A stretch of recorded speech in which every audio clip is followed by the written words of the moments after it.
बांग्लादेश विपक्ष रे एभली रहिबो टीम इंडिया रो स्क्वाड।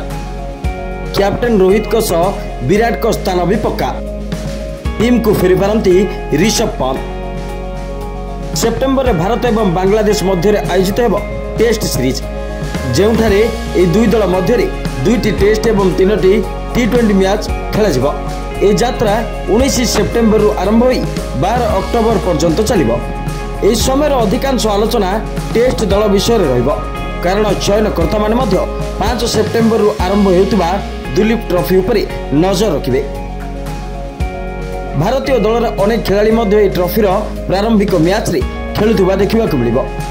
तेबे आसंतु जानिबा बांग्लादेश विपक्ष रे किभली रहिछि भारतीय स्क्वाड।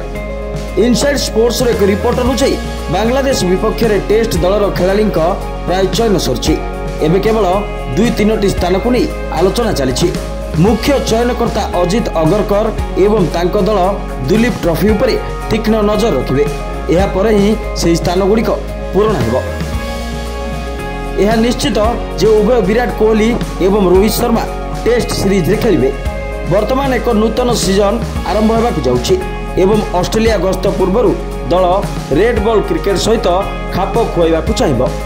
टेस्ट दलर अधिनायक रोहित शर्मा को व्यतीत विराट कोहली को स्थान निश्चित होइतिबा जणा पड़छि। चलित वर्ष इंग्लैंड विपक्ष सीरीज रे 2 शतक एवं 2टी 50तम स्कोर करिथिबा शुभमन गिल मध्य एकादश रे खेलिबारे नजर आछि परंती। इंग्लैंड विपक्ष सीरीज रे 712 रन स्कोर करी यशस्वी जयसवाल तांको स्थान प्राय निश्चित करछंती। 2 wicket keeper batsman KL Rahul एवं ऋषभ पंत को भली खेलाड़ी मध्य दल रे खेली पारंती।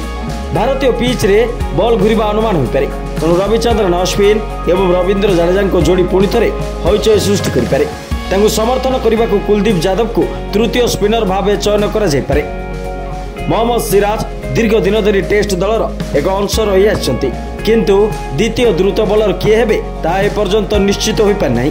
अन्य पक्षे मोहम्मद शामी बांग्लादेश विपक्ष सीरीज रे फेरुनांती। जसप्रीत बुमराह ए सीरीज रो अंश हेबे नाही। एभली परिस्थिति रे चयनकर्ता माने अर्शदीप सिंह, खलील अहमद, मुकेश कुमार को भली विकल्प पाइबे। Report Rising Odisha.